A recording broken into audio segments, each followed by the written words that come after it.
मुझे याद है सन 2005 गुरु पूर्णिमा का ही दिवस था। नूर महल आश्रम में सभी भक्तजन पहुंचे महाराज श्री का पूजन करने के लिए, महाराज श्री का दर्शन करने के लिए। सभी सेवादार अपनी अपनी सेवाओं में रत हैं, अपनी अपनी सेवाओं में अपने अपने स्थान पर पहुंच चुके हैं। गुरु पूजा का दिन सुबह सुबह आसमान बिल्कुल साफ, लेकिन देखते ही देखते 5-5:15 बजे के आसपास न जाने कहां से काले काले बादल आ जाते हैं, काली घटाएं छा जाती हैं और देखते ही देखते वर्षा शुरू हो जाती है। इतनी भारी वर्षा, चारों तरफ काला अंधकार, इतना पानी, कोई अपनी सेवा में पीछे नहीं, जिसको जहां जो सेवा मिल रही है कर रहे हैं।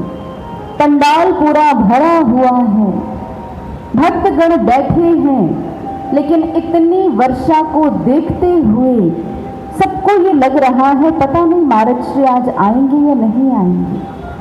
एक पल को ऐसा माहौल बना कि शायद आज का गुरु पूर्णिमा का पर्व बिना महाराज श्री के दर्शन के मनाना पड़ेगा। लेकिन भक्त तो भक्त हैं और महाराज श्री वो किसी की पुकार को अनसुना कर दें, कैसा हो सकता है? कदापि नहीं। सभी भक्तों ने जब ये देखा कि समय गुजर रहा है और महाराज श्री के आगमन की कोई सूचना नहीं, सबके अंतर हृदय से एक ही पुकार उठ पड़ी कि महाराज जी बहुत समय निकल रहा है, आज आए हैं सिर्फ आपका दर्शन करने, आपको श्रद्धा सुमन भेंट करने, महाराज जी आ जाइए। ऐसी परिस्थिति में भी महाराज जी ने सबकी पुकार को सुना और महाराज जी आए, आसन पर विराजमान हुए, भक्तों को दर्शन दिए। सबने बड़े उत्साह के साथ उस गुरु पूर्णिमा के पर्व को मनाया। जो भक्त पंडाल के अंदर थे उन्होंने तो दर्शन कर लिए, लेकिन जो सेवादार दूर दूर तक लगे हुए थे वो महाराज जी का दर्शन कैसे करें? महाराज श्री पंडाल से निकलते हैं और अपने भवन के ऊपर छत पर पहुंच जाते हैं। बारिश है, बहुत बारिश हो रही है और महाराज जी वहां पहुंच जाते हैं। जिस सेवादार, जिस भक्त को जहां से महाराज जी दिखे उन्होंने वहीं से महाराज जी को प्रणाम किया और उस वर्षा के भीतर महाराज जी भीग रहे हैं और जो वर्षा का पानी है वो महाराज जी को स्पर्श करता हुआ जा रहा है। भक्तों ने उस चरणामृत को पिया और अपने आप को धन्य महसूस किया। महाराज जी कोई पुकारे और महाराज जी न आए, ऐसा हमने कभी होते हुए नहीं देखा। गुरु पूर्णिमा का ही पर्व, जैसे आज आप सभी भक्तगण यहाँ उपस्थित हैं, अगर हम आपसे पूछें आप क्यों आए हैं यहाँ, क्या कहेंगे? क्यों आए हैं? क्योंकि गुरु पूजा का वो दिन है जहाँ एक गुरु एक शिष्य, ये जो संबंध है, शिष्य हर प्रकार का प्रयास करता है मैं अपने हर कर्म से, मैं अपनी सेवा से, अपनी भक्ति से अपने सद्गुरु को प्रसन्न कर लूं, क्योंकि हमारे जीवन का कोई और उद्देश्य नहीं है, मात्र यही कि मेरे गुरुदेव मुझसे प्रसन्न हो जाए। आज का ये दिन निर्धारित हुआ, हम आए सभी महाराज जी का पूजन करेंगे, महाराज जी का दर्शन करेंगे।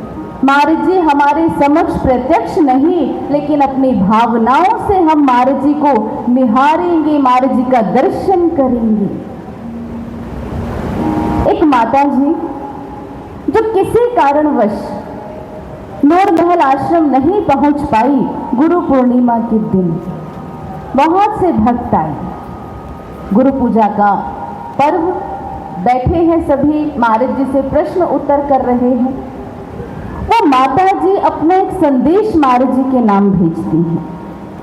वो कहती हैं महाराज जी मैं आज आपका दर्शन करने नहीं आ पाई, मैं आप तक नहीं पहुंच पाई, लेकिन महाराज जी मैं अपना प्रणाम आपको यहीं से अर्पित कर रही हूँ। क्या महाराज जी मेरा ये प्रणाम स्वीकार होगा? महाराज जी कहते हैं क्यों नहीं होगा, अवश्य होगा, जरूर होगा। जो हमारे पास हैं उनसे भी समीप होगा। महाराज जी समझाते हैं एक गुरु और एक शिष्य का संबंध साधारण नहीं होता। जैसे उदाहरण दिया महाराज जी ने, जैसे एक कुमुद होता है, फूल होता है, सफेद रंग का फूल जो चंद्रमा की रोशनी में खिलता है, उसका संबंध उसके साथ है। और जिसके हृदय में जो बसता है, जो जिसका ध्यान करता है, हम महाराज जी की आज्ञाओं में, महाराज जी के आदर्शों को अपने हृदय में स्थान देते हैं। ऐसे भक्त गुरु के हृदय में वास करते हैं। ऐसे अनंत उदाहरण हम सभी सुनते आए हैं। हम सभी महाराज जी की कृपाओं को सुनते आए हैं। महाराज जी की दया को प्रत्यक्ष हमने अनुभव किया है। कहते हैं दक्षिण भारत के एक संत हुए हैं रामानुजाचार्य जी। उनके एक शिष्य जो अपने गुरु से कहते हैं, वधूकानंदी, तो कहते हैं गुरुदेव, मैंने सुना है आप निर्मोही हैं, लेकिन गुरुदेव मैं जानता हूं आप मुझसे बहुत प्रेम करते हैं। वो अपने गुरु से कहता है, गुरुदेव बताइए ना, आप मुझसे बहुत प्रेम करते हैं। गुरुदेव जैसे ही ये सुनते हैं वो मंद मंद मुस्कुरा देते हैं और वहां से चले जाते हैं। लेकिन वो शिष्य गुरु का पीछा नहीं छोड़ता और फिर से अपने गुरु के समक्ष पहुंच जाता है और जाकर उनसे कहता है कि गुरुदेव आप बताइए ना, अच्छा मेरे इस प्रश्न का उत्तर दीजिए कि जिस समय मेरी मृत्यु होगी, जिस समय मैं संसार से चला जाऊंगा, आपकी आंखों में एक अश्रु तो होगा। जैसे ही गुरु ये सुनते हैं, अपने शिष्य को बड़े ही प्रेम से अपने पास बिठाते हैं और उसे बिठाकर कहते हैं, वधूका, मैं ये तो नहीं जानता कि जिस समय तुम्हारी मृत्यु होगी उस समय मेरी आंखों में अश्रु होंगे या नहीं होंगे, लेकिन वधूका, मैं तुझे ये निश्चित ही कहता हूँ, ये आश्वासन देता हूँ कि जब तक तू जीवित रहेगा मैं तेरी आंखों में एक भी अश्रु नहीं आने दूंगा। ये मेरा प्रयास रहेगा। हम गुरु के प्रेम को नाप नहीं सकते। सच में गुरु कितने दयालु हैं हम इसका अनुमान भी नहीं लगा सकते। हम कहते हैं गुरुदेव करुणा के सागर हैं, कहते हैं नहीं कहते? हाँ या ना? है ना?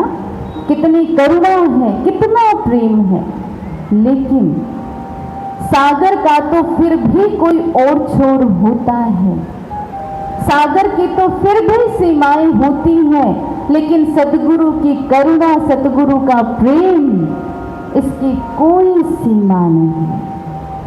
वो आते ही हैं केवल और केवल हम पर दया करने, करुणावश हमारे बीच वो पार ब्रह्म शक्ति सद्गुरु के रूप में आती है। हालांकि देखा जाए हम उन्हीं के अंश हैं, लेकिन उनसे बहुत दूर हैं। हम अपने जीवन में न जाने ऐसे कितने ही कर्म कर बैठते हैं, हम अपने जीवन में ऐसे कितने ही गलतियां कर बैठते हैं जो नहीं होनी चाहिए, लेकिन उसके बाद भी जरा सा पछतावा, पश्चाताप, प्रार्थना, गुरु वो सब भुला देते हैं और फिर से हमें मौका देते हैं। हमारी अंतर की भावनाएं हम किसी को कहें संसार में, लेकिन कोई नहीं समझ पाता। कह कर बता रहे हैं फिर भी नहीं समझ पाता। लेकिन सद्गुरु कैसे हैं? जिन्हें कुछ कहना नहीं पड़ता, जो सब जानते हैं मेरे किस भक्त को कब कहाँ क्या चाहिए। आप सब तो वो भक्त हैं जिन्हें महाराज श्री से ब्रह्म ज्ञान मिला है, जिन्होंने उन्होंने जाना है कि महाराज जी कौन है, क्या है। बहुत वर्ष पूर्व की बात है, जिस समय महाराज श्री ने प्रचार, ये ब्रह्म ज्ञान देना शुरू किया, प्रचार प्रसार शुरू हुआ और नूर महल आश्रम के आसपास लोगों तक ये संदेश पहुंचता। जो महाराज श्री की शरण में आता, ब्रह्म ज्ञान से दीक्षित होता, महाराज जी की दया से अपने अंतःकरण में उन दिव्य अनुभूतियों को प्राप्त करता, वो सहज ही कह उठता, जो हम कहते हैं हमारे महाराज जी भगवान हैं।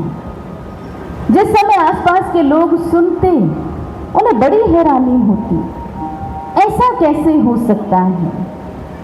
एक बार कुछ लोग महाराज श्री के पास आए और उन्होंने कहा, महाराज जी हम सुनते हैं आपके जो ये शिष्य हैं, आपके जो ये भक्त हैं, ये कहते हैं आप भगवान हैं, क्या आप सच में भगवान हैं? तो क्या कहा होगा महाराज जी ने? हाँ, क्या कहा होगा? महाराज जी कहते हैं हम भगवान हैं या नहीं, क्या करना होगा इसके लिए? उन्होंने कहा, महाराज जी आपके शिष्य कहते हैं आप भगवान हैं, तो क्या भगवान हैं? महाराज जी कहते हैं इसके लिए तो आपको ब्रह्म ज्ञान की प्राप्ति करनी होगी। एक शिष्य अपने अंतःकरण की गहराइयों में उतर कर ही ये समझ पाता है कि उसके सद्गुरु कौन हैं। हमारे जीवन में ऐसी कितनी ही घटनाएं घटित हुई होंगी जहां हमें ये एहसास हुआ, हमने इस अनुभव को प्राप्त किया कि महाराज श्री साधारण नहीं है। हम कहें तो समझ आता है, लेकिन एक बहुत ही सुंदर घटना जो ये प्रमाणित करती है कि सद्गुरु सबके हैं और वो सबको उस ईश्वर से जोड़ने आते हैं। एक बार महाराज श्री अपने कुटिया में विराजमान थे और अचानक से महाराज जी ने एक आदेश दिया। महाराज जी ने कहा, जाओ कहीं से गुब्बारे लेकर आओ, आज हमारा मन है हम प्रसाद लीला गुब्बारों के द्वारा करेंगे। अब जैसे ही वहां उपस्थित सेवादार स्वामी जी ने ये सुना तो उनके मन में हलचल हो गई कि इस समय यहाँ कोई गुब्बारे वाला कहाँ से मिलेगा। लेकिन महाराज श्री ने कहा है तो जाना तो है, तलाशना तो है। अब महाराज जी ने कहा है और कोई गुब्बारे वाला न मिले, ऐसा कैसे हो सकता है। वो स्वामी जी सेवादार चल पड़े किसी गुब्बारे वाले की तलाश में। जिस समय पहुंचे, हैरानी की बात, थोड़ी ही दूर जाने पर एक गुब्बारे वाला मिल गया। उसे देखा, बड़ा मन प्रसन्न हुआ, अरे भाई चलो, महाराज श्री ने बुलाया है, चलो चलो हमारे साथ। गुब्बारे वाला भी हैरान, पता नहीं कहाँ लेके जा रहे हैं। वो कहते आप डरिए मत, आप हमारे साथ चलिए। वो आश्रम के भीतर उस गुब्बारे वाले को लेकर गए और महाराज श्री छत पर पहुंच गए अपने भक्तों को दर्शन देने और प्रसाद लीला करने। महाराज श्री ने कहा, देखो जब तक हम ना नहीं कहें तब तक गुब्बारे भेजते रहना। अब ये संदेश उस गुब्बारे वाले तक पहुंच गया और स्वामी जी ने कहा, तुम्हारे पास जितने गुब्बारे हैं जल्दी जल्दी उसमें हवा भरो, महाराज श्री तक पहुंचाने हैं। अब जिस समय गुब्बारे वो फुलाता गया, हवा भरता गया और महाराज श्री तक पहुंचते गए, महाराज श्री क्या करते, कभी गुब्बारे के साथ बंधे हुए उस धागे में कोई टॉफी, कभी चॉकलेट, कभी फल, कभी कुछ तो कभी कुछ, उस धागे के साथ बांधकर संगत में भेजने लगे। करते करते करते उस गुब्बारे वाले के सारे गुब्बारे बिक गए, सारे पहुंच गए महाराज जी तक। अब क्या हुआ, जिस समय महाराज श्री ने अपनी प्रसाद लीला को समेटा तो उसके बाद महाराज जी के आदेशानुसार उस गुब्बारे वाले का हिसाब करने के लिए स्वामी जी उसके पास पहुंचे। और जिस समय उसके पास पहुंचे तो उससे कहा कि भाई बताओ तुम्हारा कितना हिसाब हुआ इन गुब्बारों का। जैसे ही उस गुब्बारे वाले ने ये सुना, वो अपने आप को रोक नहीं पाया, वो फूट फूट के रोने लगा, जोर जोर से रो रहा है। स्वामी जी कहते हैं, अरे भाई घबराओ मत, तो तुम ये मत समझना कि तुम किसी आश्रम में आए हो तो तुम्हें कम मूल्य मिलेगा। जितना मूल्य है तुम बताओ, तुम्हें पूरा का पूरा दिया जाएगा। अब जैसे गुब्बारे वाले ने सुना, उसने कहा नहीं नहीं स्वामी जी, ऐसी कोई बात नहीं है। मैं एक बात कहूँ आपसे। स्वामी जी कहते हैं कहो। आपके जो गुरुदेव हैं ये भगवान हैं।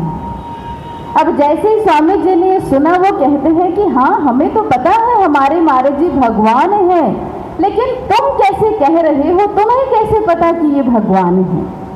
तो उस गुब्बारे वाले ने अपनी व्यथा बताई। उसने कहा जिस समय मैं आज घर से चला था तो मैं भगवान से प्रार्थना करके चला था। 2-3 दिन हो गए, मेरे गुब्बारे बिक नहीं रहे थे और घर में बड़ी समस्या, भोजन की भी समस्या हो रही थी। तो मैं आज प्रभु से कहकर चला था कि प्रभु अगर आप कहीं हैं, इस धरा पर कहीं हैं, तो आज मेरे सारे गुब्बारे बिक जाएं।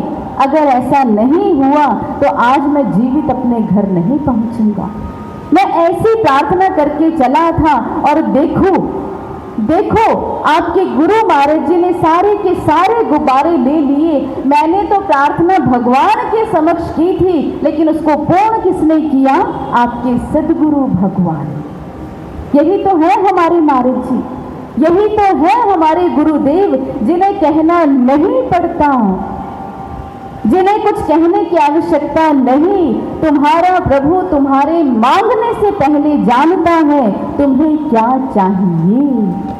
हमारे मन की भावनाओं को सिर्फ और सिर्फ सद्गुरु ही समझ पाते हैं और वही पूर्ण भी कर पाते हैं।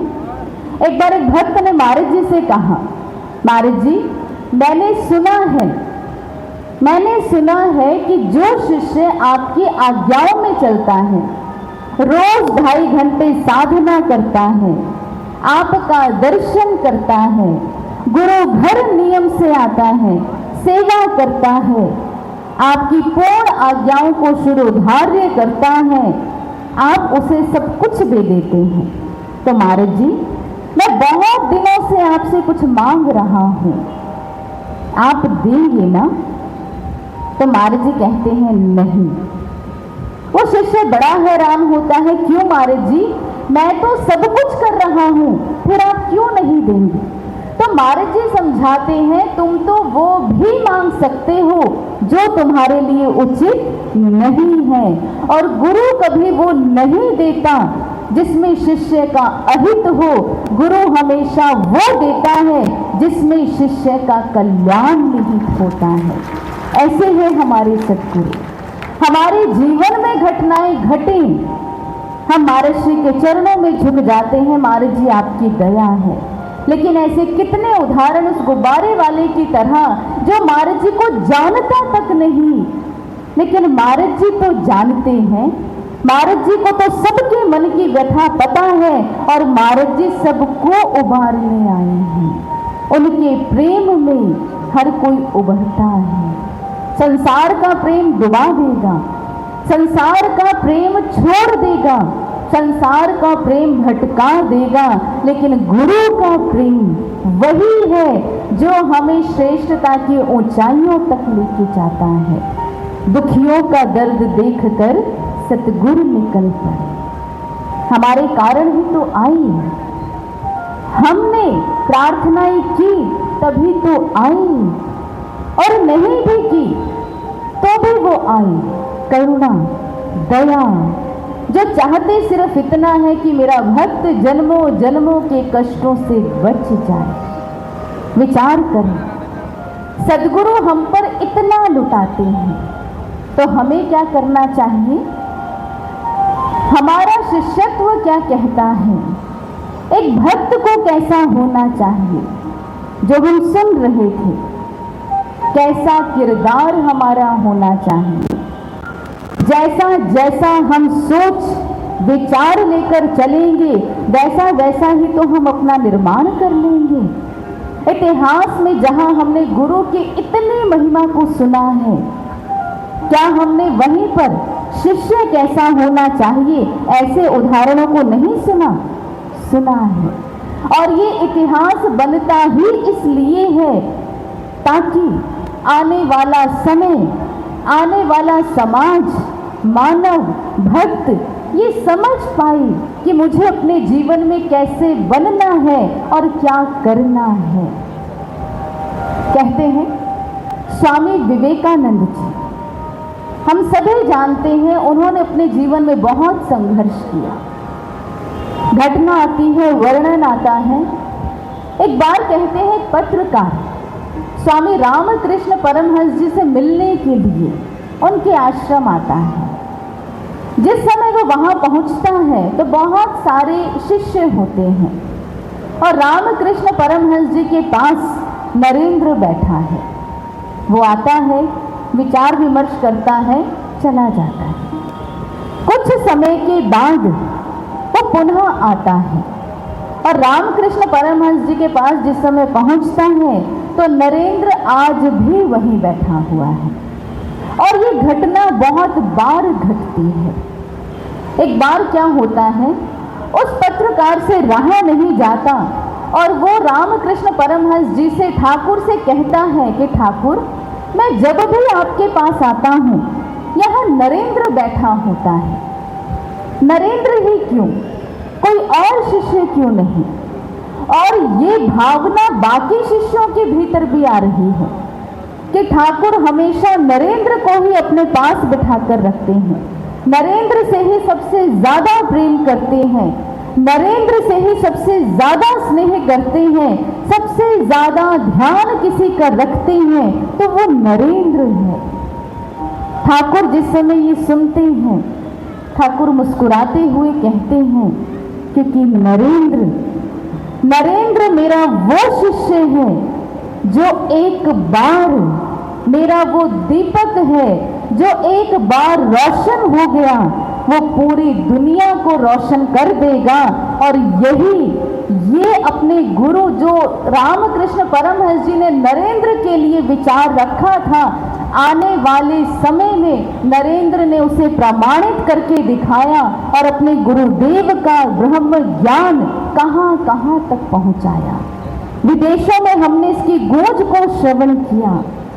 हमने इतिहास में सुना अर्जुन, जिसके जीवन में इतने संकट आए, भीष्म पितामह ने प्रतिज्ञा कर ली, कल का सूर्य नहीं देखेंगे पांडव।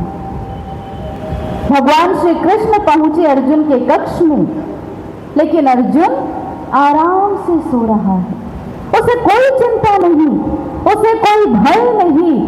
कृष्ण ने उठाया और पूछा, अर्जुन तुम्हें पता है ना भीष्म पितामह ने क्या प्रतिज्ञा की है? अर्जुन कहता है, हाँ केशव, जानता हूं।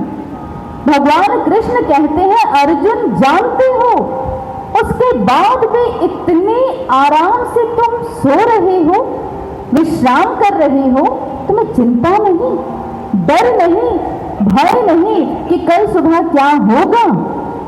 तो भक्त का विश्वास। अर्जुन कहता है, मैं क्यों डरूं जब आप मेरे साथ हैं, आपका हाथ मेरे सर पर है, तो मुझे चिंता करने की क्या आवश्यकता है केशव? वो चिंतन में है और चिंता कौन कर रहे हैं? उसके सद्गुरु, उसके भगवान, उसके इष्ट। हम चिंतन करें, हमारी चिंताएं सद्गुरु स्वयं हर लेंगे, हरते आई हैं। एक बार किसी ने प्रभु श्री राम से प्रश्न किया, आपके शिष्य, आपके भक्त क्या आपके लिए समान है? प्रभु श्री राम कहते हैं, समदर्शी मोहि कह सब को, सेवक प्रिय अनन्य गति सो। प्रभु श्री राम कहते हैं, यूं तो मेरी दृष्टि में सब समान हैं, लेकिन मेरे कुछ प्रिय होते हैं जिन्हें मैं अनन्य गति प्रदान करता हूं। महाराज से भी यही प्रश्न किसी ने पूछा, बिल्कुल ऐसा प्रश्न। महाराज जी, आपकी शरण में बहुत से लोग आते हैं, क्या आपके लिए वो सब समान हैं या कोई विशेष भी होता है? महाराज श्री जिस समय प्रश्न सुनते हैं, महाराज जी कहते हैं, यूं तो हमारी दृष्टि में सब समान है, गुरु समदृष्टा हुआ करते हैं, लेकिन कुछ शिष्य अपनी विशेष लगन, तत्परता, प्रेम और समर्पण के कारण अपने गुरु का विशेष ध्यान अपनी ओर आकर्षित कर लेते हैं। यह तो हमारी दृष्टि में सब समान हैं, लेकिन जिनके लिए गुरु और उनका मिशन विशेष हुआ करता है, फिर वो भी अपने सद्गुरु के लिए विशेष हो जाया करते हैं, ऐसा महर्षि कहते हैं। और हम जो यहाँ बैठे हैं, क्या हम साधारण हैं? हमने सुना हमारे महाराज जी साधारण नहीं है। हमारे महाराज श्री क्या है? साक्षात पर ब्रह्म परमेश्वर हैं, ईश्वर का ही रूप है, साक्षात ईश्वर है। तो जब सद्गुरु साधारण नहीं, क्या उनकी शरण में आने वाले उनके शिष्य साधारण होंगे? बताइए, आपको समझ आ रहा है हम जो कह रहे हैं? नहीं लग नहीं रहा आपको देख के? आपकी हाँ या ना से पता चलेगा कि आप जागरूक होके बैठे हैं, आप साधारण हो या नहीं हो। बड़ी असमंजस है, हम ये तय ही नहीं कर पा रहे कि हम साधारण हैं या हम कुछ अलग हैं। बनाएंगे हम सब तुम सबको दिव्य कि दुनिया भी आकर चरणों में झुकेगी, कदमों में झुकेगी। ये महर्षि के वचन है। महर्षि, हम साधारण हैं, लेकिन आपका दिव्य ब्रह्म ज्ञान प्राप्त करने के बाद हम उस राह पर चल पड़े हैं जहां एक साधारण सा मनुष्य जो अपने कर्मों, अपने संस्कारों के मार्ग को सह रहा है, जिसे संसार में ये समझ नहीं आ रहा मैं कहाँ जाऊं, मैं क्या करूं, मैं कैसे अपने हम अपने दुखों से, अपने दुष्प्रवृत्तियों से बच पाऊं, निकल पाऊं, क्या करूं? महाराज जी, आपकी शरण में आकर ये समझ आया कि आप ही हैं जो मेरे इस कलुषित मन को उज्जवल कर सकते हैं। मात्र आप हैं जो मुझे इस सत्य के मार्ग पर आगे बढ़ा सकते हैं। मात्र आप हैं जो मुझे दिव्य कर सकते हैं, जो मुझे वैसा बना सकते हैं जैसा आप चाहते हैं। इस संसार में और कोई नहीं है ऐसा। ढूंढ ले, तलाश कर ले, कितनी भी खोज कर ले, नहीं मिलेगा। और हम में से ऐसे बहुत से यहाँ भक्त जन बैठे हैं जिन्होंने तलाशा भी बहुत, जिन्होंने ढूंढा भी बहुत, लेकिन नहीं मिला। इसलिए हम इस भक्ति के मार्ग पे बढ़ तो चले हैं, लेकिन अब हमें ये निश्चित करना होगा, अब हमें ये समझना होगा कि हमें अपने जीवन में करना क्या है। तो जैसा कि हमने सुना था, हमें वो करना है जिससे हमारा गुरु प्रसन्न हो जाता है। हमें वो करना है जो हमें हमारी आत्मा के कल्याण की ओर अग्रसर करे, जो हमें भक्ति की ऊंचाइयों पर लेकर जाए। हमें वो पात्र नहीं बनना, वैसा नहीं बनना कि आने वाले समय जब जो ये इतिहास लिखा जा रहा है, ऐसा नहीं बनना कि हमको पात्र की श्रेणी में आ जाए। हमें सबको अपना अपना रोल निभाना है, हम सभी को अपना अपना पात्र निभाना है, लेकिन हमें बनना कैसा है, ये केवल और केवल हमारी साधना, हमारी प्रार्थना, अपनी भावनाएं महर्षि के चरणों में रखेंगे। महर्षि का मार्गदर्शन हमें ना मिले, ऐसा नहीं हो सकता। कहते हैं जिस समय प्रभु श्री राम